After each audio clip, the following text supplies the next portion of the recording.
Well, hi everybody, Father Alex here. Welcome to another episode of the Godcast. My guest this week on the Godcast is Jon Courtenay. Jon is a former winner of Britain's Got Talent. He won the show in the 2020 series. We're going to find out about that and finding out what he has been up to since then.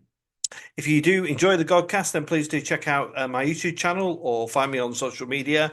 You find me on X at AlexDJFrost, or you can subscribe to my YouTube channel where you will find hundreds of interviews with famous people, regular boys and girls from the world that we all live in, people from news, media, television, politics, entertainment. So do check that out. And if you'd like to know a bit more, then perhaps read my book, which I'm holding up on the screen now, which is Our Daily Bread: From Argos to the Altar, A Priest's Story. Or you can even find me at St Matthew's Church in Burnley, where I am the vicar. But for now, I very much hope you enjoy this interview with Jon Courtenay.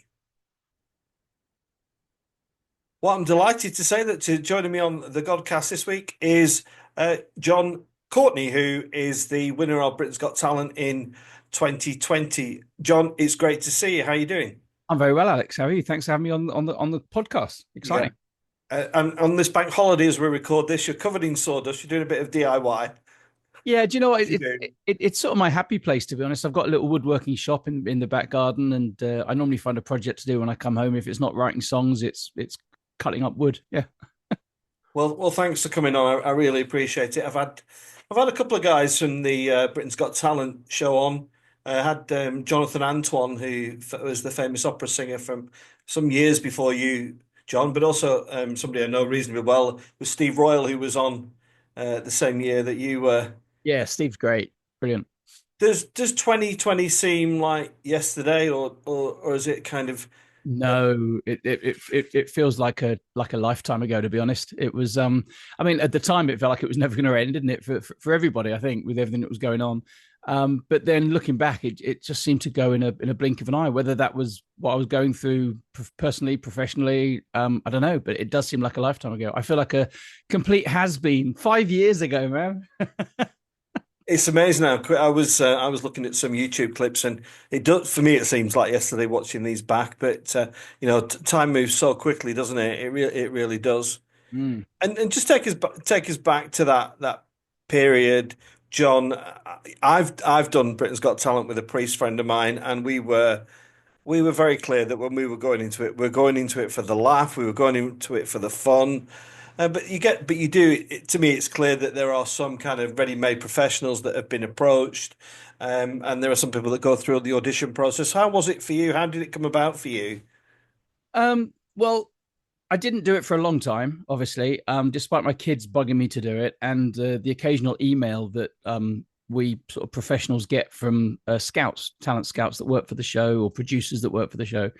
And there was barely a year that would go by when there wouldn't be an email that would say, "Hi, I'm working on a television show. I've seen your YouTube channel, I've seen you live, or I've seen something of you, and we think you'd be a great fit." And they'd never mentioned what show it was, but we all knew that it was BGT. So we'd reply and say, "Is it Britain's Got Talent?" And then normally they were quite defensive and said, "Yes, it is. Is that a problem?" And the response was always the same. It's not a problem. I just don't have time to take the risk of putting myself out there.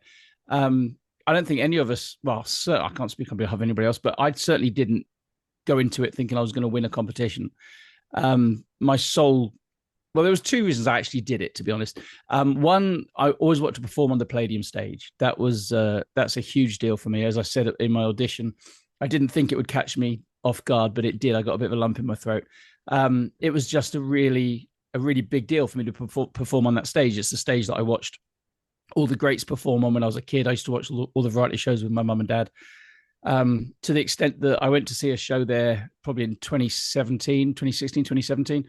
And in the interval, I just walked up to the stage and just put my hand on the stage and touched it. And just felt, I'd like to say that there was a light from the sky and it went, and one day I will be here. But it didn't happen. I just thought, how amazing would it be to walk on that stage? And then, I got to my sort of mid 40s, and I thought, well, I'm busy, I'm working. I was very lucky. I was sort of quite in demand doing what I did, but I hadn't been on TV really. I hadn't had a break, and how else was I going to get to perform on the Palladium stage? Mm. Well, I'll do the audition, and even if I get buzzed off, I can say that I've performed at the Palladium. But then there was the issue of what to do, because I've had this one man show for 25, almost 30 years now, which uses a bit of stand-up and songs at the piano, my own songs, other people's songs, comedy, sort of piano virtuoso, what's the word? Virtuoso-ship. I don't know. Showing off on the piano. And it was about an hour-long show, which, I'd been developing over the years. And how do you choose 3 minutes? Well, it's Britain's Got Talent. And I thought, well, I do loads of jokes in the show, which I think are funny. I could put them in. And I was chatting to my friend about it. One of my best friends, Jamie Allen, who's a magic act, very successful magician. And we were talking about it. He'd been on and he'd had sort of some success and some good exposure from it. He said, look, if nothing else, you might get a couple of good corporate bookings out of it. It's got a huge audience. People will see you. And I said, yeah, but what do I do? You've seen my show. What do I do? And he said, well, you write these original songs for your show. Why don't you write an original song about auditioning for the show? And do the usual thing, make fun of the judges, because the punters like that. It's a cheap gag, but it's easily done. It makes everybody know that it's a bespoke song, and sing about why you're doing it. And once he gave me the idea, I sort of wrote it that night. We'd had a couple of old-fashioned cocktails while we were chatting, so I was lubricated, and I went to a piano. And the song, as so often happens when I have a sort of a decent idea, the song can come out quite quickly, at least the sort of bare bones of it. And I wrote my audition song and played it for Jamie the next day. I said, I think I might have something. And he came to the piano and I played it for him. He went, Jon, that's really good. And in actual fact, it was fairly close to what I actually performed. Normally there's rewrites and, you tweak it. But it came out almost fully formed, really. So once I had the idea, I replied to one of those producers that had been emailing me and said, okay, I might have something. And, if I could perform on the show. And I live in Manchester. So the producer said, yeah, we'd love to have you. And obviously you want to audition at the Lowry because that's 20 minutes from your house. I said, absolutely not. If I'm doing this, I'm doing it at the Palladium. So we had a family trip down to London for the day. And that's how it came about. That's a very long answer to a very short question. Sorry. Well, it's a good answer. And I'm fascinated. I mean, but Jon, maybe you could give people an insight into that kind of backstage. Even in the current series, people are saying that things are set up and things are done for production value and kind of and my experience of Britain's Got Talent was I wrote a script and we weren't professionals. We just turned up and they said, yeah, we love it, we'll put you through, etc. But then as the weeks went by, with my script, they wanted a rewrite and then another rewrite but because we were just riding the crest of the wave, we went with it. Just explain how behind the scenes, Jon, what's going on. So did you do any audition or was it straight to the Lowry to the Palladium for you? How did it work? I can only speak on my part. I've heard stories of what other people have done, and if you're not a professional or they haven't asked you, they haven't been emailing you and asked you to come on the show, there's a very different process from what I gather. You do maybe what you did. You do a pre-audition. You go in front of producers and crew, and you show them what you're going to do. And sometimes there can be 2 or 3 of those stages where different people watch you, and they might want to rewrite, or they might suggest something, or they might want you to do something that they've got in mind. But that didn't happen with me. I'd already sent a video of my song to one of the producers. I said, look, this is what I've written. And he'd said he'd sent it to a senior producer, and they'd agreed that they really wanted it. So a rehearsal time was agreed for my sound check at the Palladium. And I showed up, got escorted into the theatre. There was another act doing a sound check when I got there. But within 10 minutes, I was walking up onto the stage. I barely had time to just take a moment as I first walked on there, just to do the sound check, my first time walking onto the stage. But I did, and my wife was with me. She was taking some photos. I sat at the piano. I played the song through with 4 producers sat in the judges' chairs, But it wasn't an audition. It was just a sound check and maybe a thing for the cameras to see where they were going to film and whatever. And I just sung it through once. And they went, great, thanks. I said, really? Is that it? I'm done? They went, yeah. We'll call you when you're going to be, when we're filming. But we estimate it's going to be late. I mean, that was about 10 o'clock in the morning. And they said, we estimate you're going to be in the second show. They have a show in the afternoon and a show in the evening. We estimate you're going to be in the second show. So there'll be a lot hanging around. As you know, the hotel next door, is it called the Courtyard? I can't remember. The hotel right next door to the Palladium. They sort of take that over, and they take over all the function rooms in that hotel, and they set that up to look like it's backstage. So there's the flight cases that you see in the big BGT letters and things like that. And there's various different rooms that are set up for them to do interviews in. The amount of hours they must film. I mean, it is, I sort of dabble in video editing. it's mind blowing considering how much they filmed of me, and they interviewed my kids and Emma, my wife, um, and just hours and hours of footage, and then didn't use any of it. Didn't use a single second of any of my backstage stuff at all, or even my chat with Ant and Dec, which was really funny, and they didn't use that either. So we were hanging around, and I kept saying, have you got any idea when it's going to be? My youngest was only 8 years old at the time, and those hotel function rooms were pretty uncomfortable. And they finally said, we think you're going to be the last act on in the evening show, so you probably won't be on stage until about 11 o'clock at night. At which point I went to the hotel reception and I said, have you got any rooms left? And they said, we only have a suite left. And I think it cost me about £500 for the day and the night, basically. And I remember I joked, and this has been a story that I've told on various interviews. I said to the receptionist, I said, well, I'd better bloody win this show then, because I haven't got 500 quid to blow on a suite in a hotel. But we got the suite, and thank goodness, because it was a really long day. So Em and the boys sort of chilled there when I went off and did some of these interviews. One of the interviews actually really lovely was underneath the stage, underneath the Palladium stage, where Bruce Forsyth is interred in the wall. And they'd set that up to look like a backstage area. And I got escorted down there. They were doing some slow motion shots of me walking or something. Again, they didn't use any of them. Yeah. So I got a chance to go under the stage, which was almost as thrilling as being on top of it. I mean, that's some of the original history under there. And you can look up and see the old stage. And they've sort of whitewashed backstage now. It's all been sanitized, even before sanitizing was necessary. And they got rid of a lot of the sort of graffiti that had been left by huge stars over the years. And it's all quite clinical now, which is a bit sad. Yeah.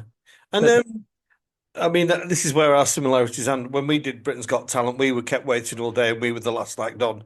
We lasted about 40 seconds, John, and I didn't speak a word, but I still had a great. What did you do? What was the act? Well, we did a comedy song actually, under the guise of Jack and Crack. We were.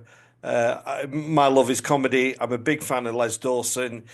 We weren't playing instruments, but they gave us a backing track, but anyway, it's about you. But what I'm interested to know, John, when you got up there, how soon did you think, "Hey, up"? You'll know as a professional, won't you, when the audience is kind of turning towards you, and you've got them. Was that kind of almost like boom?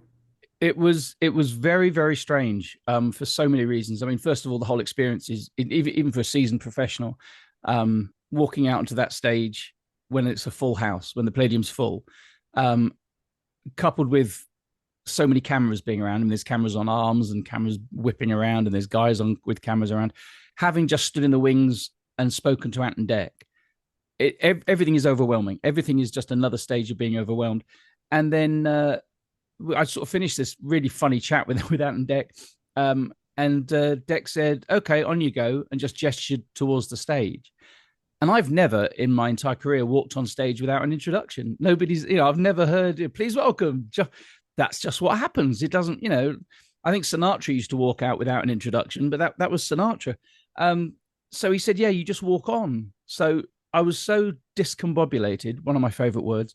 And I walked out, and I don't know what the cue was, but the audience suddenly clapped and cheered. I don't know if the warm-up guy was there doing something, but as soon as I walked out, it was everybody just cheered like they were expecting me. So that was a lovely feeling. And I sort of relaxed a bit then, because that's, the stage is my happy place. So I was all right with that. And then, Amanda asked me about performing at the Palladium, and I got a lump in my throat, and I thought, oh, I'm actually feeling more emotional than I thought I was. But then when I started the song, there was a really strange edit that they did, because, and they can edit. They actually cut 2 lines out of my song, which I'm still upset about, because it ruined the whole meter of the song. It ruined the rhyming. I mean, obviously it didn't affect me, because it all worked out okay in the end, but it still bugs me that that's the version that's out there on YouTube. So they do edit. But I sat down, I'd done the interview with Amanda, and then I sort of paused. She said, "Okay, thanks." And then there was a pause, and I looked at the other judges waiting for one of them to chat to me. And I sort of said, "Oh, is that it? Do you just want me to play?" And that got a laugh. And then I sat at the piano and just took a moment, which is what I'd sort of told myself I was going to do. Get to the piano, because it's easy to get the piano and suddenly go into sort of showbiz mode and start performing. And, I thought, no, I'm just going to sit down and I'm going to breathe and just take a second and go, this is it. That will help me relax. And as I did that, I said, "This is bonkers," which they kept in the recording. But when I said it, for some reason, the audience burst into laughter, and it really didn't deserve that sort of laugh. And that threw me because I didn't think it was funny. It was just honest. I just sat there and I had a quick look at the theatre and just said, "This is bonkers." And I got a huge. So I thought, well, if they're laughing at that, then the few gags that I've written into the song are gonna kill, you know. And they did. My timing went all over the place because the laughs were much bigger than I was expecting, and the applause sort of during the song. It's really weird as a performer. I mean, normally you have to work to win an audience over. Even if you're on tour and people have paid to see you, the first sort of 5-10 minutes of the show is you sort of finding your feet, the audience sitting into it and relaxing. It's very weird to start doing, unless you're a huge star and everybody knows the song sort of thing. Obviously, that's a different ball game. But to sit there and be playing one song for 3 minutes and then get a standing ovation and have everybody hanging on my every word and laughing, it really was very, very strange. I mean, that's never happened before or since. And I guess it's just the energy of the theatre, the energy. And bearing in mind, they'd been, that audience had been sat there for hours. I mean, it'd been a long show. Everybody was tired. Ant and Dec were absolutely exhausted. Simon was complaining that he was knackered before I even walked on the stage. So I wasn't expecting that sort of energy, and it was incredible. And then the rest, golden buzzer, etc., was just another level of being discombobulated. To be honest, it's like I walked off at the end of it. It was just like I'd been hit by a truck. I was like, "What the heck just happened?" Yeah. Strange. We talked earlier about the editing, and I have to say, I think Britain's Got Talent bring those stories together beautifully. And I was watching that audition, and I don't know what you felt about it. Now, I'm sure you've seen it so many times. It seemed to bring the whole kind of essence of what you were, the way your son joined you on your stage, the way that your younger son was kind of just overwhelmed. It was It was actually a beautiful piece of television, wasn't it? When you look back at that, John, what do you make of it? Well, it was weird when I watched it being broadcast because obviously that was filmed in January 2020 and it wasn't broadcast until April. And of course, by then we were dealing with other sort of pandemic issues and stuff. And it didn't seem that important. But watching it with my boys when it was being broadcast, I hadn't seen obviously any of their reaction. I hadn't seen them talking before I came on stage. And that was really emotional. One of the things that I'm not supposed to tell people, but I seem to mention it every now and then, is that the shots of Alfie being emotional, most of those was because he was knackered, not emotional. I mean, he was emotional, he was proud of me, but the rubbing of the eyes and maybe looking a little bit teary, that's Alfie's tired face. I don't want to ruin it for anybody, but I think that the producers had already decided that they sort of try and not necessarily pigeonhole, but they want everyone to, they know what they have in mind for the story of the show. I've told a lot of people, Simon and the producers and Charlie are making they're making a TV show first and a talent show second. It's not like the old days of Opportunity Knocks and New Faces. Some of your listeners might remember the 70s and the 80s and the 90s. They were talent shows predominantly. As cheesy as they were, it was about sort of, whereas what BGT likes to do is find the backstory. They love the emotional story. They want to play on that and make it compulsive TV viewing. And sometimes they might try and manipulate the story of what's going on. And for me, I think they decided that I was the funny dad on the piano family man, which I am, of course. But that was very much what they wanted to show. I mean, they suggested that Nathan run up, they asked Alfie to run up on the stage originally, but he was having a breakdown because we found out afterwards they mic'd my family in the audience to pick up their comments. And Alfie thought that meant that he was mic'd in the whole theatre. So he was scared to speak or do anything really because he didn't want the whole theatre to hear him. He explained that to us afterwards. So the producers originally said to Alfie, when I was I'd finished the song, the judges were standing up, but Ant and Dec hadn't come out at that point, and the producers went up to Alfie and said, "Do you want to run up and give your dad a hug?" Because they knew that would make great TV. That would look good. And of course, the kids aren't going to do that spontaneously in a theatre, or mine aren't anyway. But Alfie sort of threw himself on the floor in a ball and had this little breakdown. So Nathan went, "I'm going." So he ripped his mic off and just ran up, which is even unusual for him, to be honest. He's not a center of attention kind of guy. So yeah, Nathan ran up, gave me the hug, and then he was there for all the chat, and then Ant and Dec coming out, which was lovely. It did look good, but they certainly tried to create that image. They wanted me to be that sort of family guy, the dad, which is fine. I mean, whatever they did for me worked. So Yeah, absolutely. One of the things that when Steve Royal came on that made me laugh John was, I asked him if it changed his life and whether he started getting recognised in the street. And he went, "Well, do you know what, Alex? I've been waiting for this moment for like I've been working as a pro for 10, 15 years, and it was time of COVID." He said, "I've got a bald head and I had to wear a mask, and no, nobody recognised me." What was it like for you? Were people were you getting spotted everywhere, or was it a similar kind of story? It was similar. I was always surprised when I was recognized because of being out wearing a mask and stuff. Um, but yeah, I mean when it happened, it was nice. I mean, as I say, same as Steve. Really, I've been doing this a long time, and I'd done a lot of performances on cruise ships up to that point. And I think when you've done a show on if there's a ship with 3,000 passengers, say, when you've done your show and most of them have seen it, you're famous on that ship, and you can't walk around the ship or go for dinner or get in a lift without somebody stopping and talking to you, or nudging their friend and saying in a stage whisper, "That's the guy from."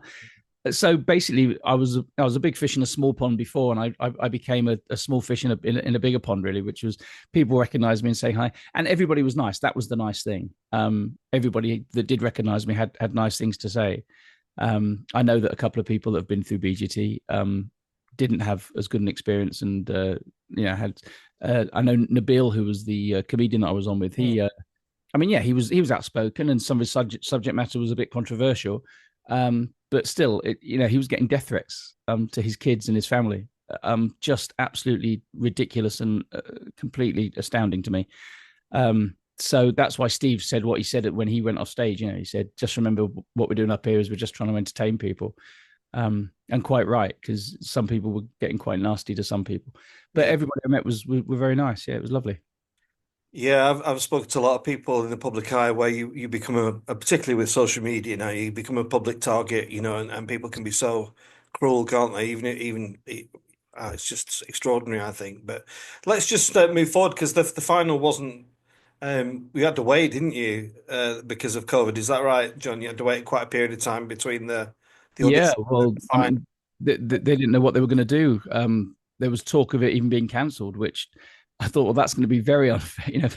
I've just got a golden buzzer, and then they're going to cancel the whole show.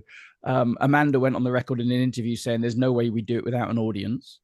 Um, and because none of us knew how long it was going to go on for and stuff, whatever decisions were made above my pay grade by producers and stuff, they said, "This is what we're going to do."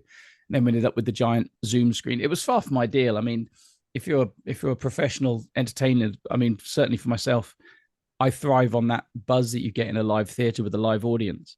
I'm not a fan. My little experience before BGT and since BGT of TV and recording in studios, I did the Saturday Night Takeaway with Ant and Dec, and obviously the Raw Variety and things like that. It's not a comfortable place for me. Being in front of TV cameras, I'm much better just in a theatre with a live audience. If there happen to be cameras there, that's fine. But I play to the live audience. So to have that all taken away and suddenly be doing a giant Zoom call, which is what it was for the semi-finals and the finals, but at least they didn't cancel it. So and you'll never hear me complaining because, as I say, my experience as a whole, to get the golden buzzer and then be the judge's choice and then to win the show, I can't exactly say anything. I can't complain. Not really, no. But in between all that, John, you had this health scare, didn't you? Yeah, Just if you're happy to talk about that a little yeah, bit. of Tell us course, about yeah. how that came around and what that did to you at that period of time when it was almost running alongside the show performance coming up. Just tell a bit about that. Yeah, well, I got diagnosed with a stage 3 melanoma on my scalp around the time of my audition. I can't remember the exact timeline, but it basically all coincided. It got found then, and then they had to do the biopsy to confirm that it was what they thought it was, and the biopsy confirmed it. Then you have to wait, and of course the waiting was even longer because of COVID, so waiting times were longer than usual anyway.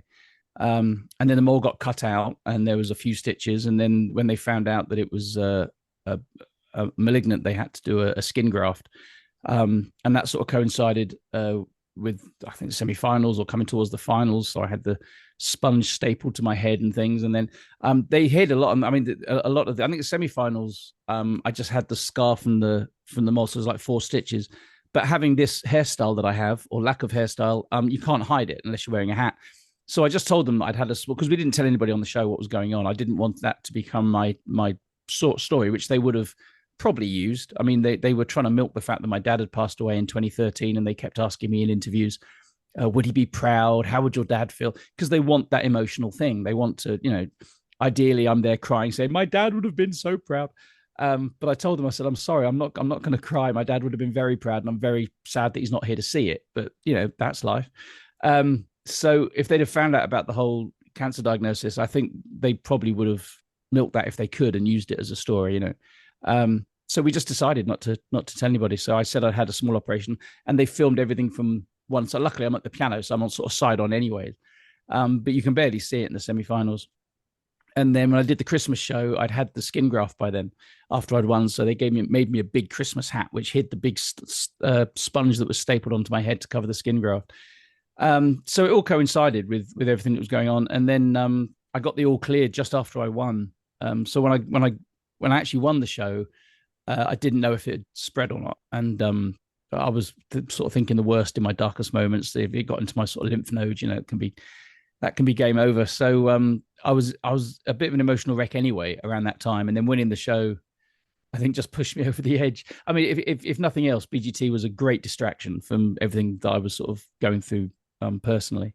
But then I had a checkup just after Christmas, and they found it had spread to my neck.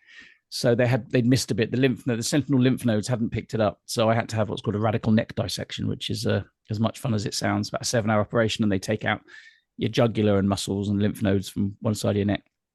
And John, then when you've been through such life-changing experience of Britain's Got Talent and also a life-threatening illness, I have a close family member who's been through a life-threatening illness, and it changed their outlook on life completely.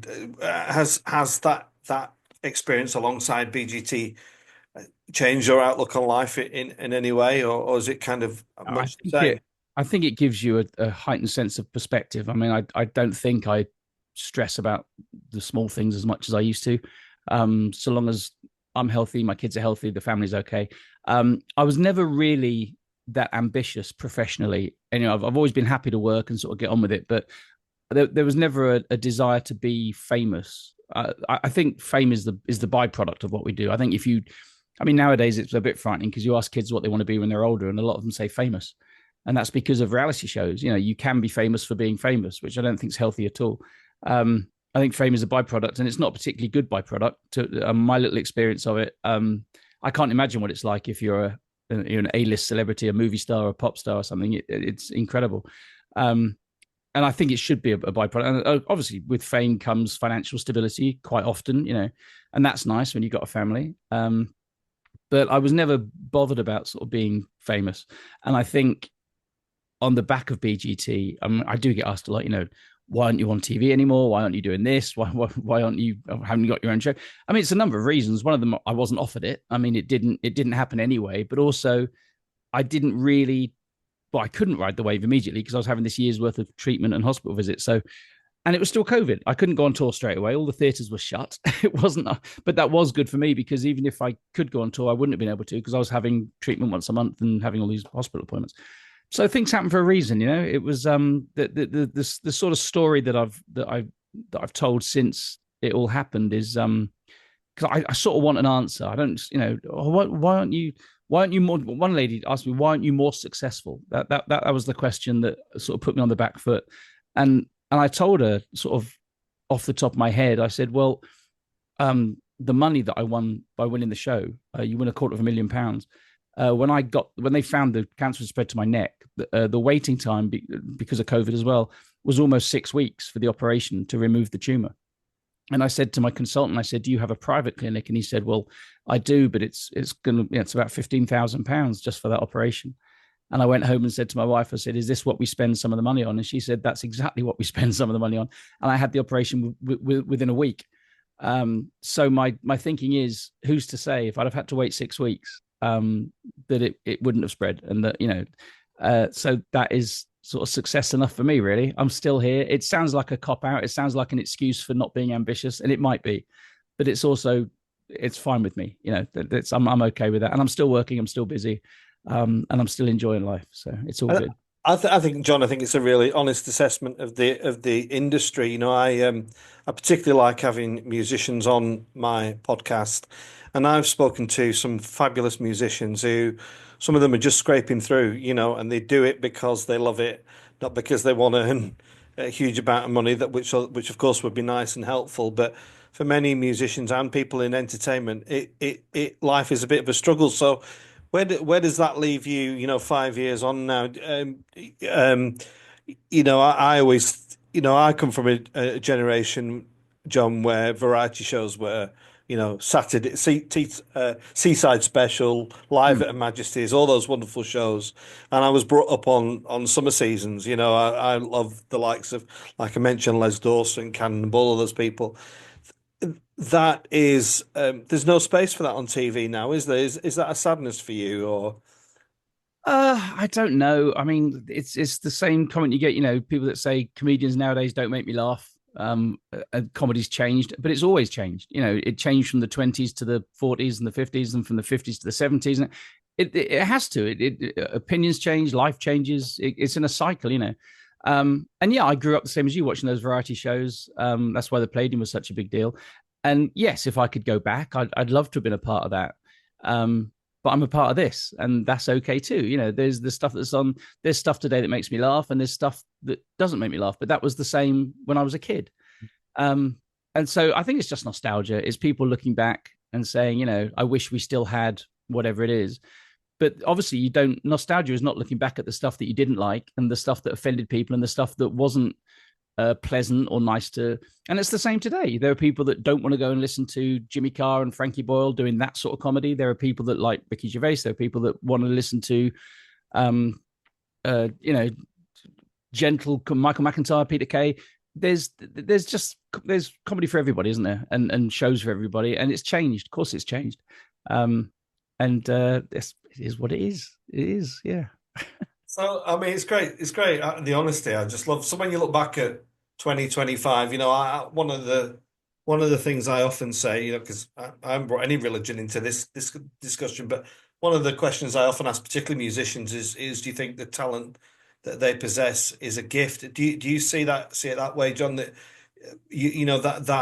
that 20 when you won BGT, that wasn't just a bit of luck, a guy who got lucky. That was about talent and a gift that you had. How does that leave you reflecting on it? I think, well, for myself, my talent, I could play the piano by ear when I was a really young kid. When I was at primary school, I used to come home and play the hymns that we'd been singing at primary school, and I could pick the tune up because it was, hymns are quite memorable, easy tunes to hum. And I'd come home and I'd remember the hymn. So mum and dad recognized that. I mean, I was probably 4 or 5 years old, and they were both musicians. Mum was a singer, dad could play piano and sing. So they gently encouraged me, but I always liken that to kids that are good at, for example, learning a second language. If you get a little kid that can pick up a second language quickly, they don't know they're doing anything clever. For some reason, their brain can just, and then for the rest of their life, it's the easiest thing in the world to speak two languages. And for me, I grew up playing the piano, and then I got interested in magic, and I started doing comedy magic. But I worked at magic. I learned sleight of hand, and that was something that I wanted to do. Whereas the piano is just something I always did. I sat and played. I never practiced. I never did scales. I never had lessons. I just sat and played every day because I wanted to play. Sometimes helping my mum learn new songs for her shows and stuff. Yeah, I mean, it's not a wherever you want to believe talent comes from. I think people just have a knack for when people say, "Oh, I haven't got a talent." That's not true. Everybody has a talent. It might be science, it might be maths, it might be music, language, whatever it is. Our brains are wired for certain things. It's why I think the schools are getting this going forever. But my youngest now is 13, and he's not particularly academic, but he's very creative. He loves art. He loves drawing. He's got an incredible imagination. But school almost punish him because he's not doing well in class. And schools want you to excel in every class. If you're not doing well in every class, there must be something wrong. Why try harder? I'm like, well, why don't you focus on what he's good at and encourage that? But of course, schools can't do that unless they're specialist schools. And I think that's a shame, really, because when you find out what kids, especially at that age, young teenagers, they're starting to find what they've got a passion for. And the best thing in the world is to get paid to do something you've got a passion for, which is what I think you and I have managed to do. We're very lucky. It's a tiny minority of the country that get to do that. So I think schools should focus on letting kids find their passion and then find a way to monetize it. Absolutely. Yes, I'm a man after my own heart, John. I came from that. I was that young boy that you've just described there, and my worry in all that is, I don't want to make this podcast too serious, but my worry in that is that stays with a child forever. Hmm. I was constantly reminded how bad I was, Yeah, and never celebrated for what I was good at. And that, I'm 55 now, and I'm very lucky that I have a published book, and I write about that in my book about, let's highlight where kids' talents are, and let's give them an opportunity to express them. I've even gone as far as saying I don't understand why maths is a GCSE subject, which I get a lot of ridicule for, but if a kid's talented, then teach them in what they're talented in, and right. but that's just my view. But Absolutely, and teach kids how to take out a mortgage and open a bank account, because nobody teaches that at school either. no, no, It no. needs to change. I don't know if it will in our lifetimes, but Well, John, it's been great chatting to you. It's been great to get an insight into a bit of the BGT, and what's the year looking like? You're a busy guy, I guess. yeah, I'm flying off to. Are you a football fan? Are you a I football? am. I'm a big Burnley fan, John, and we've just gone back to the Premier League, where this time we're going to stay. Okay, well that means nothing to me because I'm ignorant about football. I can't. It's one of the few things I can't even fake a conversation about. Most things I can, I'll talk about, but football's never been on my radar. And yet I've been booked to perform at the UEFA Championships in Munich this weekend, and I'm doing a hospitality gig, and I have to interview a couple of UEFA footballing legends. And I made it quite clear when the client asked me to do it. I said, "Look, you should know. You might not have the right guy here." I said, "I know nothing about." They went, "No, you're perfect. We want to. It's a feel good." And I've written a couple of songs for the event.